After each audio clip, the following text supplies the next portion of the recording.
Welcome in the world of यथार्थ आयुर्वेदा. ओम धन्वंतरी नमः. मायसेल्फ पकनाया Devdas Chavan BMS panel student. तर आज आपण बघत आहोत ते म्हणजे रसशास्त्र पेपर फर्स्टसाठी जे मोस्ट एक्सपेक्टेड क्वेश्चन्स येऊ शकतात. जे की अगदी 2 दिवसावर तुमची एक्झाम येऊन थांबलेली आहे आणि ते पण 23 डिसेंबरला रसशास्त्र पेपर फर्स्ट आहे. तर त्याचे आपण हे एक यथार्थ आयुर्वेदाची टीमनं वेळ काढून रसशास्त्राचा एक्सपेक्टेड क्वेश्चन सेट तयार केलेले तर ते आपण बघूया. तर चला व्हिडिओला स्टार्ट तर तर चला आता व्हिडिओला स्टार्ट करूया.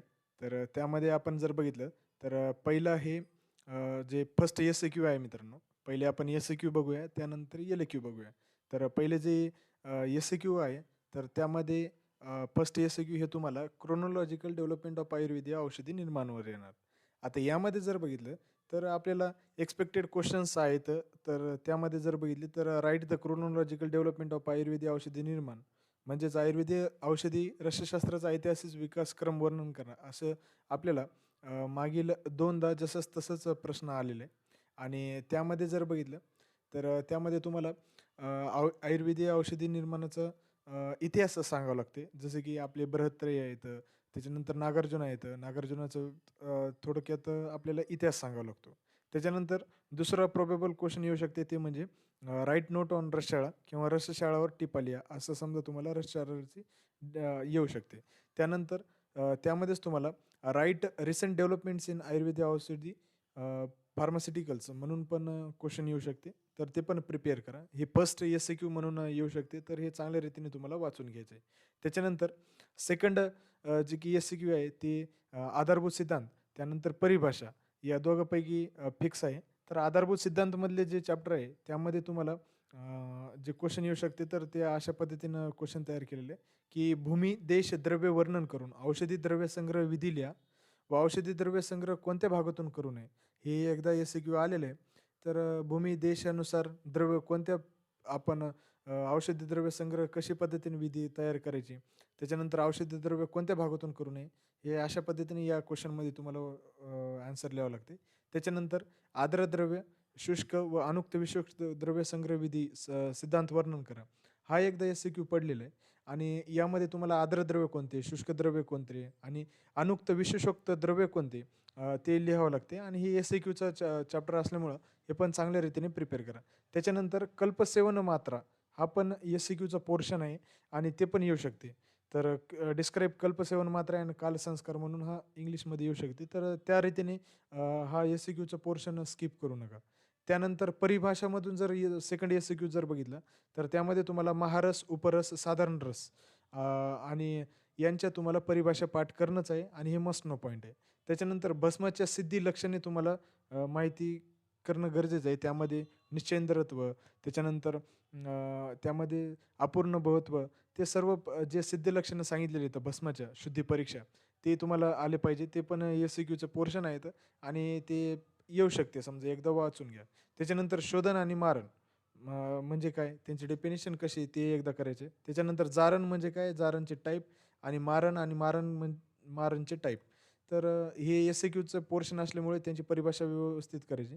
आता पारदाचे अष्टसंस्कार म्हणून पण तुम्हाला येऊ शकते परिभाषामधून. तर पारदाचे अष्टसंस्कार वर्णन करून त्यांची डेफिनिशन सहित लिहावा असं येऊ शकते. अमृतीकरण, लोहितीकरण, सत्वपातन, द्रुती हे डिझायरेबल टू नो आहे. तरी समजा तुम्ही वाचून घ्या. कारण की स्किप काही करू नका. आता दुर्दैवानं जर आलं तर समजा लिहून टाकायचं.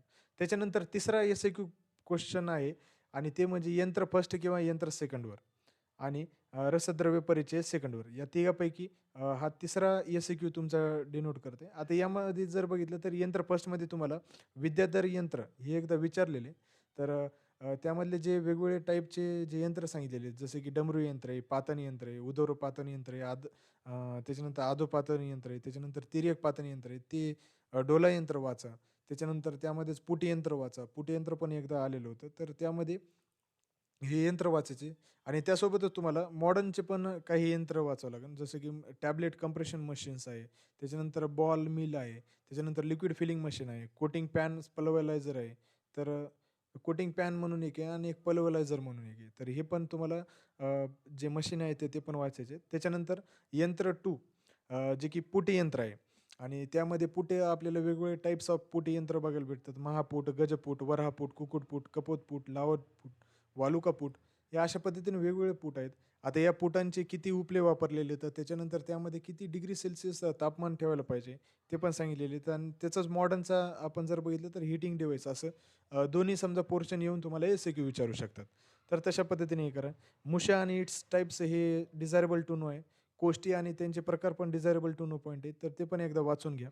त्याच्यानंतर रसद्रव्य परिचय सेकंडमधून जर बघितलं, तर एकदा कासिसचं केमिकल कंपोझिशन म्हणून आलं होतं. तर ते पण चांगल्या रीतीने वाचून घ्या. आणि दुसरे रसद्रव्य परिचय सेकंडमध्ये जर बघितले, तर गौरीपाषाण आहे, त्रिणकंठ आहे, आकिका आहे, सुधा आहे, खटिका आहे, त्याच्यानंतर दुग्धपाषाण म्हणून आहे. तर तशा पद्धतीनं तुम्हाला ते लक्षात ठेवायचे आहेत आणि हे प्रोबेबल क्वेश्चन्स येऊ शकतात. तर हे चांगल्या रीतीने तुम्हाला करायचं आहे. त्याच्यानंतर जे की 4th एस-सी-क्यू आहे आणि ते तुम्हाला कल्पना निर्माण फर्स्टवर आहे.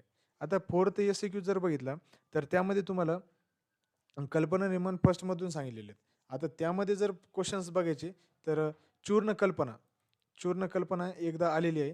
तर चूर्ण कल्पनाची तुम्हाला व्याख्या लिहून त्यांचे प्रकार व त्यांचे औद्योगिक स्वरूपासाठी लागणारे यंत्र आणि सविस्तर सविस्तर लिहा अशा पद्धतीनं प्रश्न आला होता. तर याच्यामध्ये चूर्ण कल्पना म्हणजे काय? त्यांचे व्हेरियस टाइप कोणते आहेत आणि त्यांचे रिक्वायर्ड इन्स्ट्रुमेंट्स कोणते आहेत?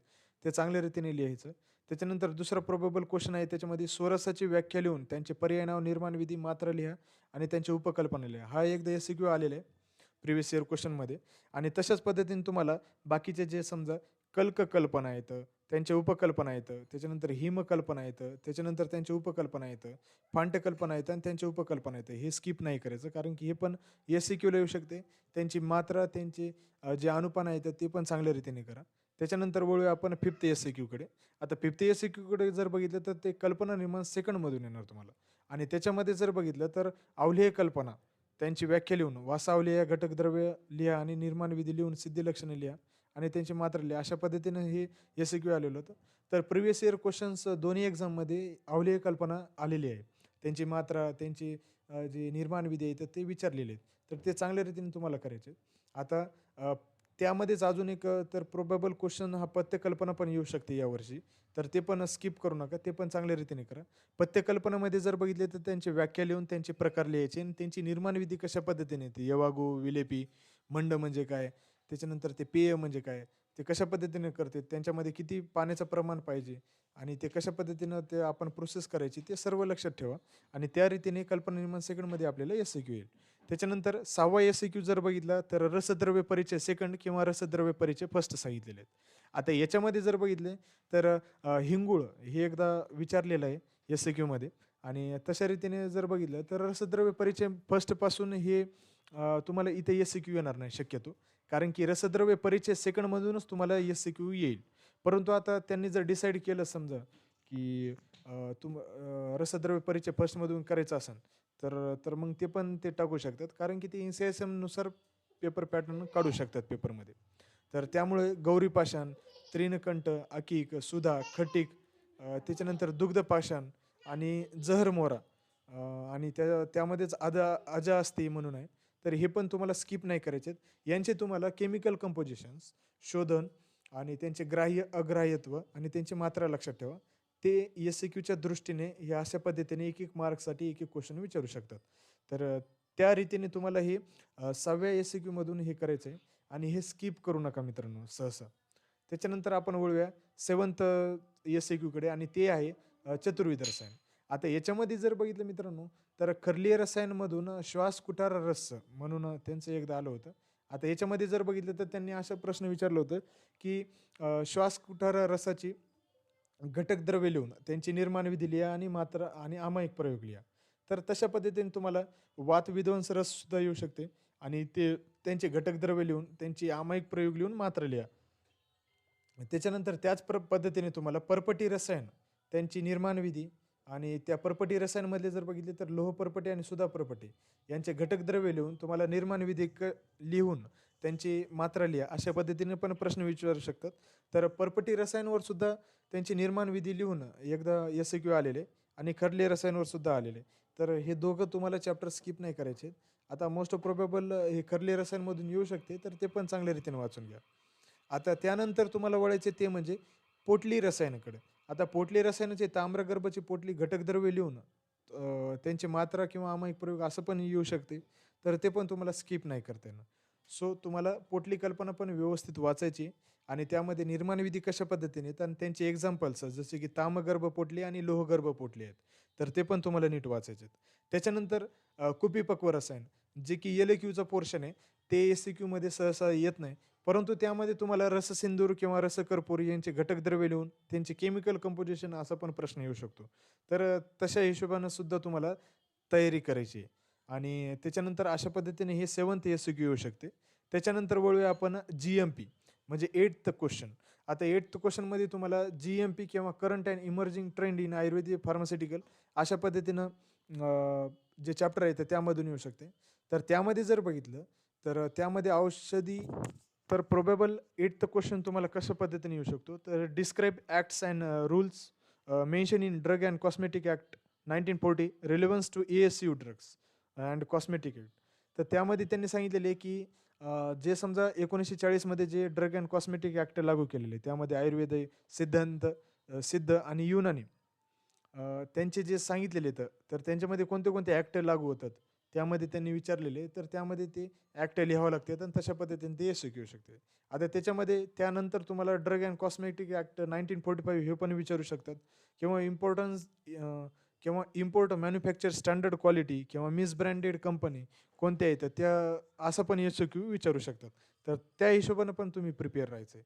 त्याच्यानंतर एकदा एफ-एस-एस-आय, एफ-डी-ए, सी-सी-आर-एस, डी-सी-जी-आय आणि सी-डी-एस-सी-ओ अशा पद्धतीने यांचे शॉर्ट फॉर्म होते. त्यांचे लाँग फॉर्म आपल्याला लिहायचे होतं. तर तशा पद्धतीनं ते असं पण एस-क्यू टाकू शकतात. कारण की डिझायरेबल टू नो पॉईंट आहे आणि 8th क्वेश्चन हे आपल्याला डिझायरेबल टू नो पॉईंटमधूनच येते. तर त्या रीतीने जी-एम-पी आणि current and emerging trend in Ayurvedic pharmaceutical हे तुम्हाला चॅप्टरमधून डिझायरेबल टू नो पॉईंटच वाचायचे. तर आता हे झाले सर्व आपले एस-क्यू मित्रांनो. तर आता आपण वळूया ते म्हणजे लाँग आन्सर क्वेश्चन्स. आता लाँग आन्सर क्वेश्चन्स जर बघितले मित्रांनो, तर त्यामध्ये तुम्हाला माहीत येतं 4 लाँग आन्सर क्वेश्चन असतात आणि ते पण तुम्हाला एन-सी-एस-एमनं जे सांगितलेले आहेत, त्या हिशोबानंच लाँग आन्सर क्वेश्चन्समध्ये येणार. आता जे फर्स्ट एल-क्यू आहे, आता त्यामध्ये जर बघितलं तर ते कल्पना निर्माण फर्स्टमधून येणार आणि त्यामध्ये पण जर बघितलं तर असा प्रश्न विचारला होता, की पंचविध कशाय कल्पना म्हणजे काय? ते सांगून उद्देश आणि वैशिष्ट्य लिहा. क्वाथ कल्पनेची व्याख्या लिहून, त्यांचे प्रकार, निर्माण विधी लिहून, मात्रा व अमायिक प्रयोग लिहा आणि मोठ्या प्रमाणात निर्माणाची यंत्राची माहिती द्या. अशा पद्धतीनं त्यांनी प्रश्न विचारले होते आणि यामध्ये तुम्हाला सविस्तरपणे क्वाथ कल्पना म्हणजे काय, त्यांचे प्रकार काय, त्यांची निर्माण विधी कशी आहे, त्यांची मात्रा कशी आहे आणि त्यांचे अमायिक प्रयोग कशा पद्धतीने आपण कोणत्या व्याधीमध्ये यूज करतो, ते तशा पद्धतीने आपल्याला ते क्वाथ कल्पनेचे सविस्तर लिहायचं होतं. आणि मोठ्या प्रमाणामध्ये निर्माण करण्याचं कोणतं यंत्र आहे ते पण त्यामध्ये लिहायचं होतं. तर अशा पद्धतीनं ते एल-क्यू आहे आणि तशाच पद्धतीने तुम्हाला दुसरी पण कल्पनासुद्धा येऊ शकते. आता जशी की कल्पना ही सविस्तर वर्णन करा असं पण येऊ शकते, त्यांची उपकल्पना लिहा. त्याच पद्धतीनं तुम्हाला हिमकल्पना, त्यांचे प्रकार, हिमकल्पनाची निर्माणविधी कशा पद्धतीने तर त्यांची मात्रा कशी आहे, तर अमायिक प्रयोग कसे आहेत, तशा पद्धतीने येऊ शकते किंवा फांटकल्पना, त्यांची उपकल्पना, त्यांची मात्रा कशी आहे, त्यांची निर्माणविधी कशी आहे, ते पण येऊ शकते. तर तशा रीतीने तुम्हाला हे फर्स्ट एल-क्यू प्रिपेअर करायचं आहे आणि तशाच पद्धतीने एक्झाममध्ये पण लिहायचं आहे. तर तशा पद्धतीने प्रिपेअर करा. तर आता आपण वळूया ते म्हणजे सेकंड एल-क्यूकडे. आता सेकंड एल-क्यूकडे जर गेलो मित्र तर त्यामध्ये कल्पना निर्माण सेकंड येते आणि त्यामध्ये जर बघितलं तर त्यामध्ये स्नेहकल्पना, त्यांची परिभाषा लिहून, त्यांचे प्रकार, सिद्धी लक्षणं लिहून, त्यांची निर्माण विधी, सविर्यता अवधी आणि स्नेहकल्पना अंतर्गत वेगवेगळे नियम लिहा. अशा पद्धतीने हे 2दा प्रिव्हियस इयर क्वेश्चन्स विचारलेले आहेत आणि त्यामुळे काय करायचं आहे, तर तुम्हाला त्यामध्ये जर बघितले तर तुम्हाला स्नेहकल्पनाचे प्रकार लिहायचे आहेत. त्याच्यानंतर सिद्ध लक्षणं लिहायची आणि निर्माण विधी लिहायचे आणि त्यामध्येच तुम्हाला सविर्यता अवधी पण त्यांची लिहून स्नेहकल्पना अंतर्गत जे नियम सांगितलेले आहेत ते पण लिहायच्यात. तर तसंच पद्धतीनं जर बघितलं तशीच संधान कल्पना, त्यांचे आसव आणि अरिष्ट, निर्माण विधी, परीक्षा, सिद्धी लक्षणं, संधान पात्र, योग्य स्थळ आणि वातावरण कशा पद्धतीने असायला पाहिजे, असं आपल्याला संधान कल्पनामधून सुद्धा येऊ शकते. तर तशा रीतीने तुम्ही प्रिपेअर राहायचं आणि संधान कल्पना पण तुम्हाला सोडता येत नाही. सो संधान कल्पना पण तुम्ही चांगल्या रीतीने वाचा. एक तर संधान येईल, नाहीतर मग स्नेह येईल. परंतु मोस्ट प्रोबेबल हे संधान वाटते. तर बघू आता पेपरला डिसाईड होईल काय येते ते. त्याच्यानंतर आता कल्पना निर्माण फर्स्टमध्ये जर बघितलं मित्रांनो, तर क्वात कल्पना हे मागच्या दोन्ही पेपरमध्ये दोनदा आलेली आहे. तर मोस्ट प्रोबेबल यावेळेस क्वात कल्पनाऐवजी हिमकल्पना किंवा फांट कल्पना पण येऊ शकते. तर तशा रीतीने तुम्हाला प्रिपेअर राहायचं आहे. कारण की क्वात कल्पना दोनदा एल-क्यूला आलेले आहे. तर हिमकल्पना, फांट कल्पना किंवा कल्क कल्पना पण सविस्तर लिहा अशा पद्धतीने येऊ शकते. तर तशा रीतीने त्यांची उपकल्पना, त्यांची निर्माणविधी हे तुम्हाला करायची आहे. तर त्याच्यानंतर वळूया आपण. तर त्याच्यानंतर आपण समोर जर वळलो, तर त्यामध्ये रसद्रव्य परिचय फर्स्ट यामधून थर्ड एल-क्यू येणार आहे. आणि यामध्ये जर बघितले तर भरपूर मुलांना यामध्येच अडचणी येत आहेत. तर यामध्ये तुम्हाला जर सांगितलं मी, तर अशा पद्धतीने क्वेश्चन येते बघा. तर त्यामध्ये वंगधातूचे पर्याय, उत्पत्ती स्थान, खनिज प्रकार, ग्राह्य अग्राह्यत्व, शोधनविधी, मारणविधी, गुणकर्म, आमायिक प्रयोग आणि संशोधनात्मक कार्याची माहिती लिहा. अशा पद्धतीनं त्यांनी प्रश्न विचारलं होतं. म्हणजे त्यांनी डिटेलच ते रसद्रव्य परिचय विचारलेलं होतं. तशाच पद्धतीने शिलाजतूचे पण त्यांनी विचारलं होतं. तर त्यामध्ये तुम्हाला त्यांचे पर्याय, त्यांची उत्पत्ती, त्यांचे स्थान, त्यांचे खनिजाचे प्रकार जे आहेत ते लिहायचे. त्यामध्ये ग्राह्यत्व कोणते आहेत, अग्राह्यत्व कोणते येतं, त्यामध्येच तुम्हाला शोधनविधी कशा पद्धतीने येतं, मारणविधी कशा पद्धतीने ते लिहून त्यामध्ये तुम्हाला त्यांचे गुणकर्म लिहायचे. तर त्यांची तुम्हाला आमायिक प्रयोगसुद्धा त्यामध्ये लिहायचे आणि तशाच पद्धतीने तुम्हाला त्यामध्ये संशोधनात्मक कार्याची माहिती पण लिहायची. तर अशा पद्धतीने हे रसद्रव्य परिचय फर्स्ट येते. आता याच्यामध्ये जर बघितलं मित्रांनो, तर यामध्ये खूप सारे रसद्रव्य परिचयमध्ये द्रव्य दिलेले आहेत आणि यामध्ये जर बघितलं तर पारद्वर अष्टसंस्कार म्हणून सविस्तर लिहा असं पण येऊ शकते. तर तशा रीतीने पण तुम्ही प्रिपेअर राहायचं. आता महारसामधून जर बघितलं तर अभ्रक येते, माक्षिक येते. तर हे पण तुम्हाला हे द्रव्य चांगल्या रीतीने करायचे. त्यांचे हे डिटेल सहित तुम्हाला करायचं आहे. त्याच्यानंतर गंधक पण येऊ शकतं. त्यामध्येच तुम्हाला हरताळ पण येऊ शकतं, मनशिला पण येऊ शकतं. धातुवर्ग तर पूर्णच तुम्हाला करावं लागेल आणि धातुवर्गामध्ये जर बघितलं मित्रांनो, तर तुम्हाला त्यामध्ये धातुवर्गामध्ये तुम्हाला चांगल्या रीतीने त्यांचं सामान्य शोधन आणि विशेष शोधन हे पण करा. कारण की त्यांचे प्रकार, त्यांचे रासायनिक सूत्र जे आहेत ते पण लक्षात राहू द्या आणि प्रवाळ, वज्र हे पण स्किप करू नका. त्याच्यानंतर मुक्ता, त्याच्यानंतर शंख पण एक आहे. तर हे सर्व द्रव्य तुम्हाला मस्ट नोच आहेत आणि हे करावंच लागणार आहेत आणि तेच मोस्ट प्रोबेबली क्वेशन्समध्ये येऊ शकतात. तर तशा रीतीने तुम्हाला हे थर्ड एल-क्यू करायचे. त्याच्यानंतर आता आपण वळूया ते म्हणजे फोर्थ एल-क्यूकडे. आता फोर्थ एल-क्यूकडे जर बघितलं मित्रांनो, तर त्यामध्ये कल्पना निर्माण 3 किंवा चतुर्विध रसायन. आता कल्पना निर्माण 3 मधून जर बघितलं मित्रांनो, तर त्यामध्ये तुम्हाला क्षार कल्पना, लवण कल्पना आणि लेप कल्पना येतात. आता त्यामध्ये जर बघितलं तर लेप कल्पना हे मस्ट नो आहे आणि त्यांचे प्रकार, लेप कल्पना कशा पद्धतीने आपण निर्माण करतो आणि त्यांचे काय नियम आहेत ते वाचून घ्या. ते एस-सी-क्यूमध्ये येऊ शकते किंवा एम-सी-क्यूमध्ये पण येते. त्याच्यानंतर लवण कल्पना आणि क्षार कल्पना यांची निर्माण विधी तुम्हाला करायची आहे. ते एस-सी-क्यूमध्ये येऊ शकतं आणि त्यांचे सविरतावधी, त्यांची मात्रा ही एम-सी-क्यूमध्ये येते. तर ते पण स्किप नाही करायचं आहे. त्याच्यानंतर आता आपण मेन मुद्द्याकडे येऊ ते म्हणजे चतुर्विध रसायन. आता चतुर्विध रसायनमधून जर बघितलं तर त्यामध्ये दोनदा एल-क्यू प्रिव्हियस इयर क्वेशन्समध्ये कुपीपक्व रसायनवरच आलेले आहेत आणि तो कशापैकी तो कसा आलाय ते बघा. तर चतुर्विध रसायन म्हणजे काय? आणि त्या अंतर्गत येणाऱ्या विविध कल्पनांची उदाहरणासह नावे लिहा आणि त्यांची निर्माण विधी व त्यांचे प्रकार लिहा. अशा पद्धतीनं हा चतुर्विध रसायन आलेलं आहे आणि त्यामध्ये पण तुम्हाला चतुर्विध रसायनाचे प्रकार सांगून त्यांची कुपीपक्व रसायन म्हणजे काय? त्यांची निर्माण विधी कशा पद्धतीने आहे? त्याच्यानंतर कुपीपक्व रसायनाचे प्रकार कोणते आहेत? ते लिहून त्यांची निर्माण विधी लिहायची.